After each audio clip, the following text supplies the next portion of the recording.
Good afternoon, and I must thank Yash and Gaurav to give this opportunity for me to come and meet all of you and share my thoughts and experiences. I think it's a great platform, and I think it's a phenomenal initiative created by Philips.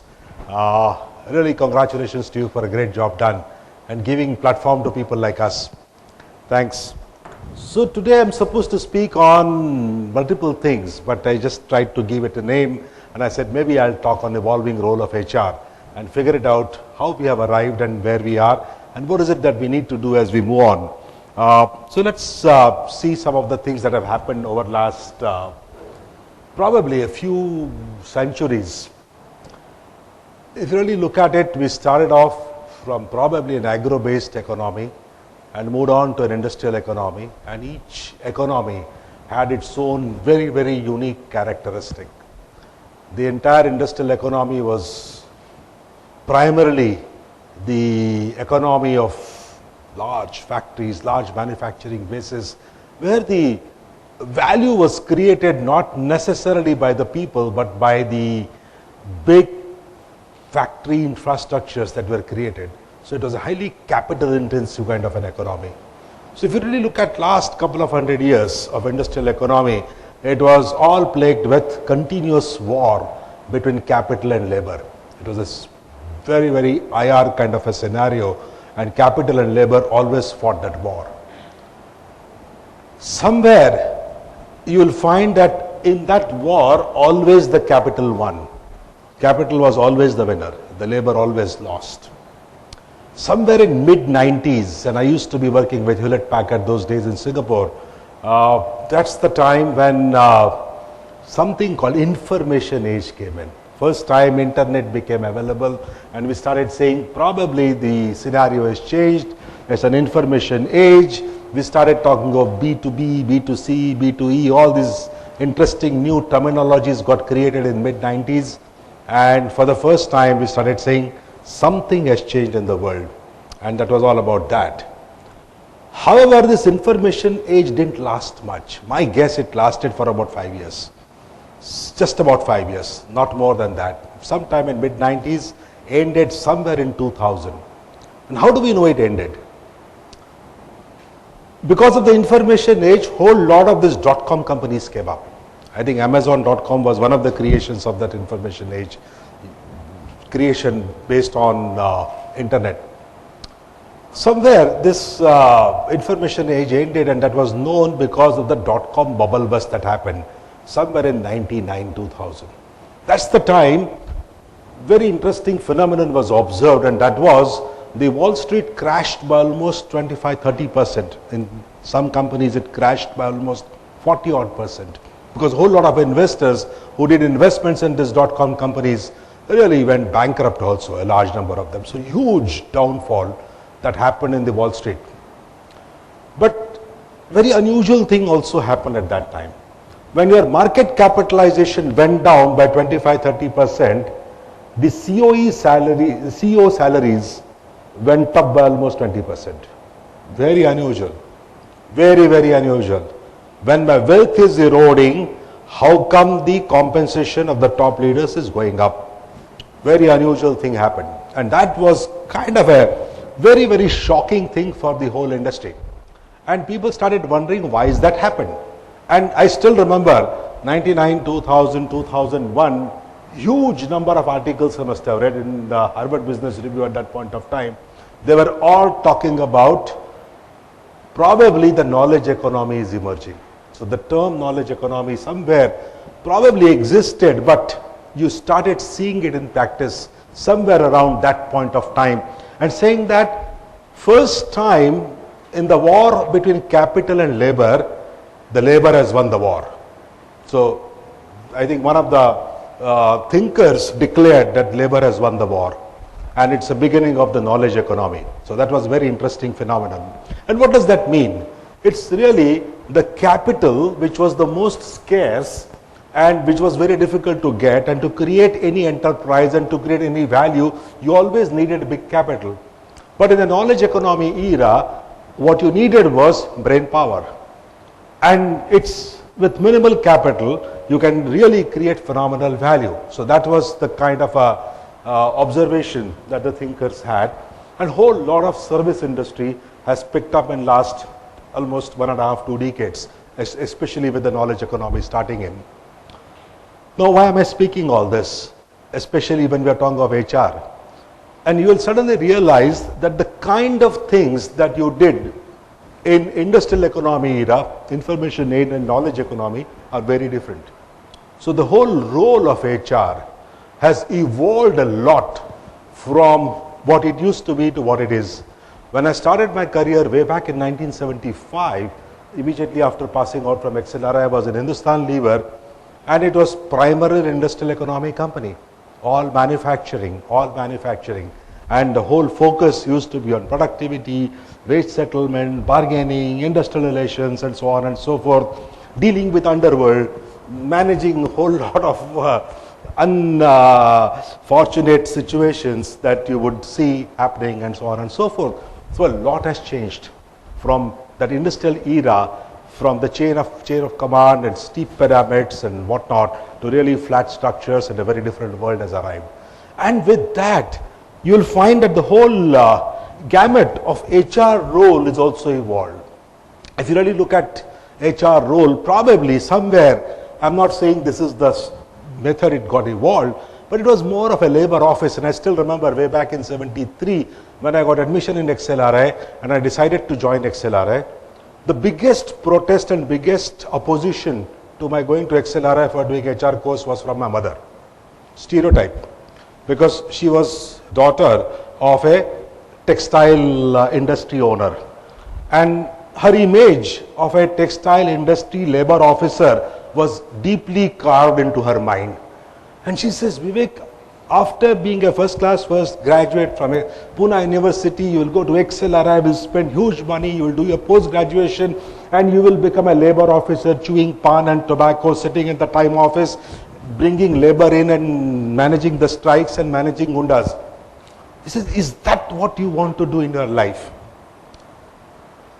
Because that was the stereotype, that was the role that existed as a labor officer. And she couldn't reconcile to the fact, till almost when I joined Hewlett Packard as HR director in India, she says, there is something really wrong with you. In fact, I still remember in GK2 we had a nice bungalow, we had a nice Contessa car, and we used to sit in that bungalow in a nice garden and chit-chatting, and my mother will always say, tu paisa khata hai. Because a labor officer can't make so much money. Because for her, the stereotype is labor officer. The whole problem is, this whole evolution has happened, and a lot has changed since industrial economy period to what it is today. Today it is very much different from what it used to be in the 80s and 90s. So you will find that the whole role of HR is changing, and with that, the whole lot of expectations from HR are also changing. And I think it's important to understand those expectations. It's important to understand the past. It's important to understand the future. It's important to understand the context, because a large number I see here are very young people, and your bosses could be people of my age group who are products of industrial economy era. And we are the products of industrial economy era who have not yet adjusted fully to the knowledge economy era. So it's a very interesting transition that people like us are facing, and you are going to be with the bosses who are still glued on to industrial economy period. And that's going to be a very interesting transition that you might have to go through. Now let's see some more interesting things that are happening. So if you really look at imperatives of today's world, and from there probably we will pick up what is it that we as HR community probably need to do, and what's the HR of the future. So if you really look at imperatives of today's world, they are very interesting and very unusual. People create value. They are the most valued asset. In fact, this is something which all of us have been talking. But in true sense, for the first time, that's a reality. In fact, my boss in HP used to be one Chiakin Watt, who was the Asia Pacific business head at that point of time. And he used to always tell me, you know, Vivek, what's happened? If you look at 400-500 years back, you had large agricultural lands, that's agro-based economy, and you had a whole lot of those masters who had large number of slaves working for them. So you went to those masters and asked them, what's your most valued asset? And those masters will say, people are my most valued asset. And those masters were absolutely honest, because in true sense their assets were people, the slaves that they owned. You went to an industrialist in the industrial economy era and asked him, what's your most valued asset? And he would answer, people, because that was politically right to say that. But he was a bloody hypocrite, because people were really not his most valued assets. His most valued asset was that big factory, that big capital investment that he had done, which was producing results irrespective. People were just incidental. And if you look at today's world and today's knowledge economy corporations and ask those industrialists, what's your most valued asset? The answer will be people, and they'll be honest again. So for the first time in true sense, people are becoming the most valued assets, and that means something different that we HR guys have to do from what we did in the past. So start thinking in those lines, and probably that will give you clues on what's the emerging role of HR. Look at another part. In good old days, knowledge was the power. Knowledge was the power. It was very difficult to acquire knowledge. It was very difficult to get knowledge. Today, knowledge is no more the power. It is just a mouse click away. You can acquire any amount of knowledge. You can do technology tie-ups. You can get any damn thing you want in the internet or buy technology very easily. So when knowledge is no more the power, then what is the power? The power is in application of knowledge. The power is in innovation. Power is in creativity. And that is where the big difference is coming up. And that means people are becoming the center. And we as HR community have to create a humongous culture which supports and nurtures innovation and creativity, which is very different from what it used to be in industrial economy era. In industrial economy era, right from the beginning of our careers, we had suggestion box schemes, etc. But they were really just to keep the people engaged. I don't think if anybody was looking at that as the most important part, because after having created major production lines and having created a large refinery, what innovation and what creativity? In fact, if you start talking of innovation, my refinery will get blown up. So we can't allow innovation, creativity in large industrial economy stuff. But in service industry, in today's world, without innovation and creativity, you will die. Because that is the biggest differentiator between two corporations. So I think that's becoming another interesting role of HR, demanding customers. Customers have becoming more and more demanding, and they are changing their specs and mindsets almost every day. Product life cycle in the good old days, when I started my career, used to be 8 to 10 years.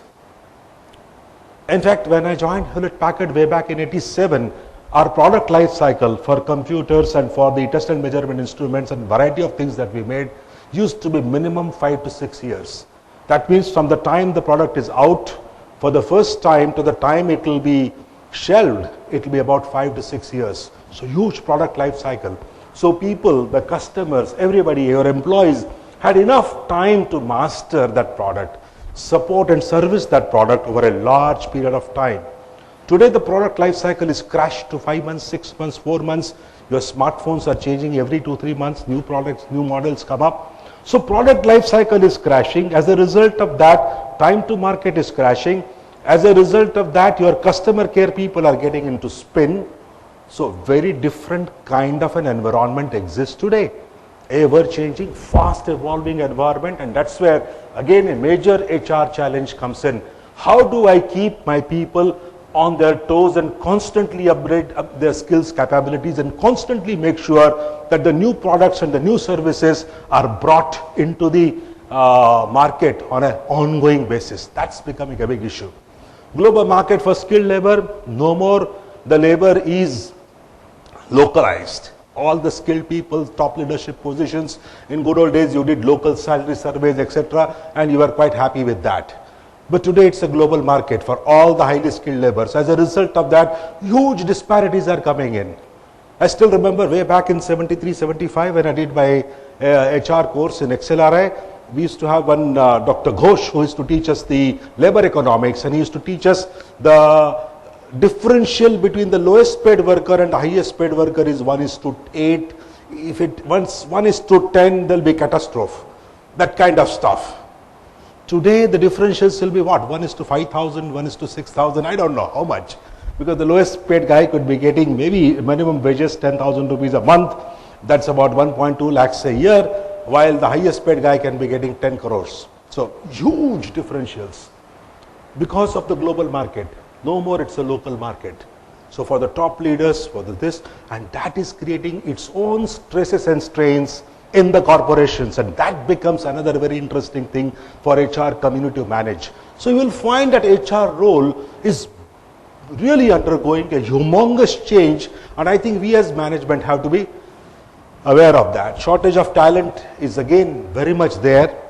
People cost is becoming phenomenal. It's becoming significant. In fact, if you look at industrial economy era, the people cost used to be maybe 2-3%, 4% of the total cost structure. As a result of that, people were the Z-grade items on the agenda of the CEO. CEO never cared for people.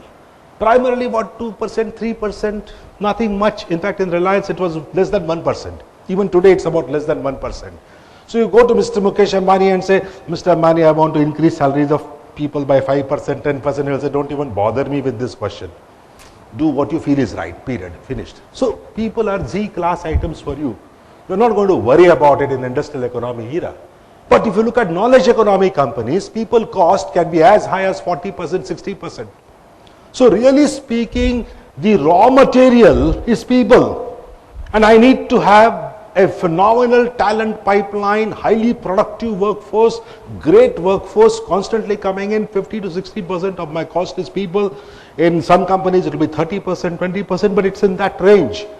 So HR has become the most critical, crucial, important function in any corporation in knowledge economy. So you'll really find that HR is no more a staff function. It's a line function because it manages 60% of the cost, 70% of the cost, huge cost. Look at need for just-in-time right talent. That's becoming very crucial because people are the raw material, people produce results. That becomes again crucial. Governance and management systems have become very, very important in today's context. It's not that governance and management systems were not important in the past, but in today's world it has become far more important because it ultimately leads to the whole issue of business continuity. So this again is becoming an important part that we guys have to focus upon as HR community. So you will find that role of HR from being traditional labor officer kind of roles has evolved and changed a lot, and we have really become truly a line function. If you look at this, this is not my model, I borrowed it from somewhere. In the past we started off as a support function.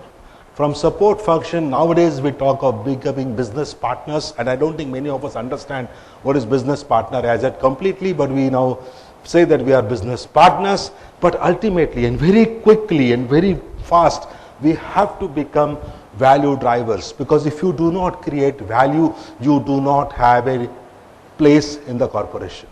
So you have to create value, you have to lead processes, you have to lead and manage your own function. In good old days we used to say people will be managed and led by the leaders and HR will be the support provider. HR was a facilitator, it was a change agent, it was an assistant to the leaders, and leaders had to lead. All that is gone. In today's world, HR has to say, bloody hell, I am going to own this whole system of recruitment, I am going to be responsible for talent management, and I am going to run and manage this whole stuff. So really HR is becoming a line function. 40, 50, 60% of the cost is HR. So you can't afford to say I am a staff function and a service provider from outside. So it's a very different world that's happening. So we really have to own and drive business processes. We can't afford to say I'm going to be just a service provider and so on and so forth. If you really look at this whole HR of the future, the focus is humongously going to be on this whole issue of human capital diagnostic, because human capital is the most important capital in knowledge economy era companies. So we have no option, and bulk of the HR people have seen, because of their education or whatever, we all come from social sciences and those kind of backgrounds. Now, issue is, we don't understand money, we don't understand numbers, and I think we have this big problem. We all have no option but to get into big data and big data analytics and start figuring it out, futuristic tools and futuristic kind of a modeling and algorithms and so on and so forth. So that's going to be very, very crucial. Talent pipeline, we have to constantly create this seamless engine. High performance workplace, we have no option. We have no option but to move on to creating a real high performance workplace, because people cost is humongous. And we can't simply be saying that I'm going to just support from outside. We got to be deeply involved. Culture champion, very important, because culture has to be created, because it's a people's corporation. So culture becomes absolutely crucial, and we have to focus on building customer-centric culture. And I think one of the biggest, most crucial role, in fact, that's what you will see my article also in People Matters magazine that will be coming up, is all about employee championship role. Somewhere, HR has never played that role in the past. If you really look at the entire industrial economy era, HR was always representing management, and it was always having a fight with the labor. HR rarely played the role of people champions. Employees had no option but to unionize themselves, become strong, and so unions represented the people and HR represented the capital, and that's how things happened. But in knowledge economy era, when my knowledge workers are not unionized, who is going to represent them? And I think for the first time, we all saw in Dave Ulrich's model in 90s that he created, and I was fortunately part of that creation of that model, supporting Dave at that point of time. We talked of creation of employee championship role in that quadrant, if you remember, at the right hand side, bottom quadrant. But that was never considered seriously and taken seriously. But in today's context, I think all of us as HR community have to play that role very significantly. Because these poor knowledge workers are not represented, and they have to be dealt with and taken care of. So you will find that HR of the future is going to be having probably some of these roles which are going to be very crucial. So HR can't be a staff function, and HR can't say that I am an island in myself. I got to play as HR community a role in each one of these baskets: corporate strategies, corporate plans, corporate structures, business processes, culture building, performance management, and what have you. So I don't think we have an option but to do that. So you need to be a business partner. But problem that comes up is, it's very nice to say I want to be a business partner, but most of us really don't understand what it is. And so I tried to create something in my own mind for myself, and I thought I'll just share that with you.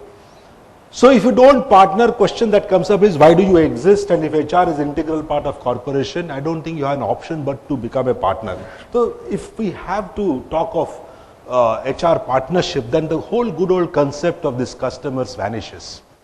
This whole interesting concept of internal customer came into play. Can you guess by whom? When did it come? That we have internal customer. This internal customer concept didn't exist in 70s. It somewhere came in 80s. Who brought it? Huh? The concept of internal customer.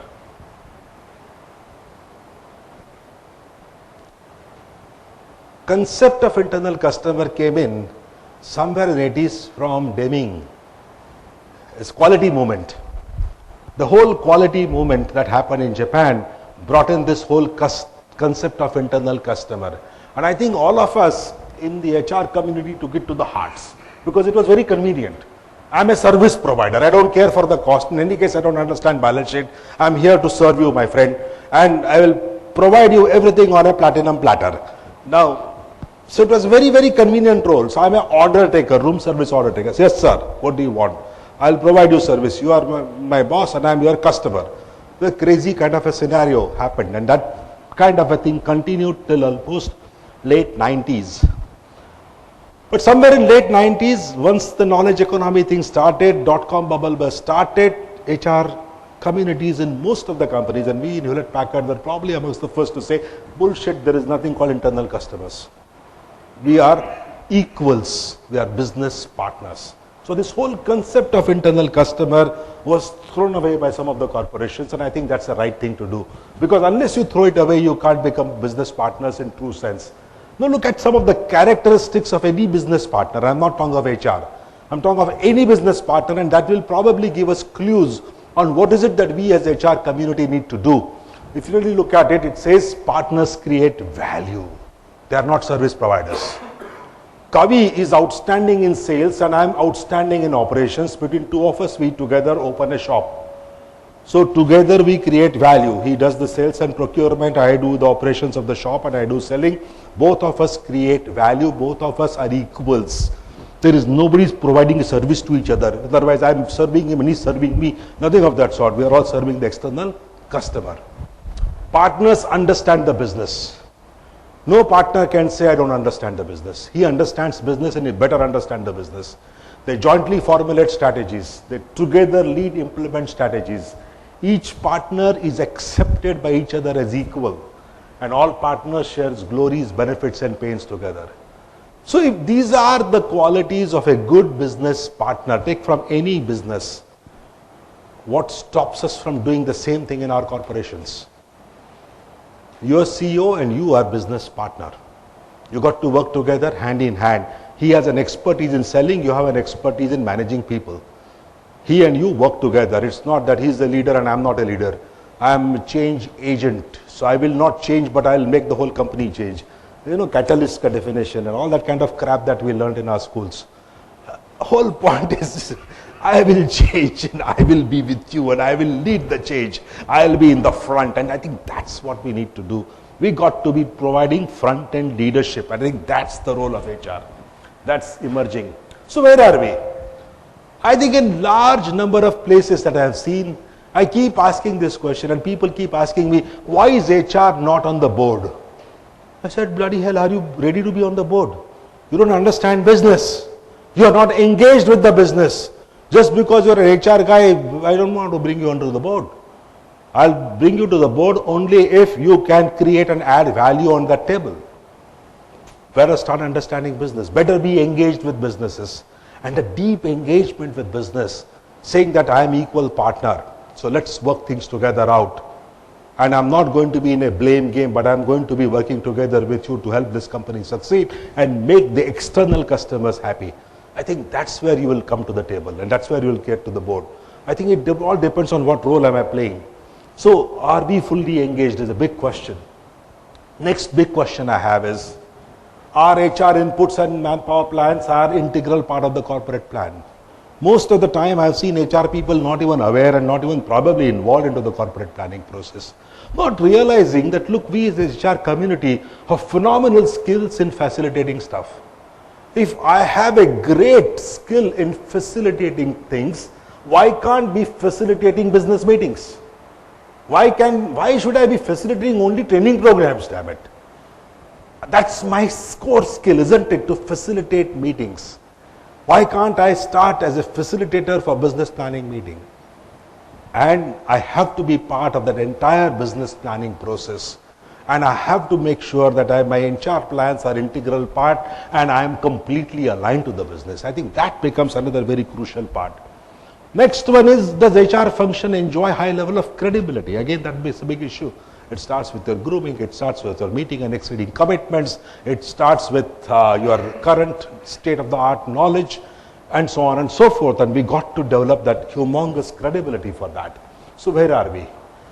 So you'll find that plenty of questions exist, few answers exist. A lot has been done by the HR community, and I'm delighted that we have a whole lot of young people, because you do not have the baggage of industrial economy with you.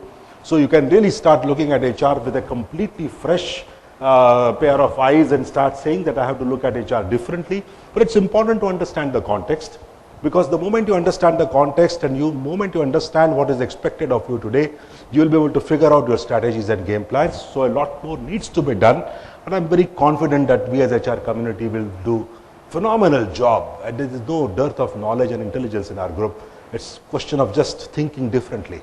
It's thinking out of the box, and I think we will all succeed together. I'll stop here. Any few questions that you might have? Otherwise, Kavi has to take over the lead and lead us in the next session.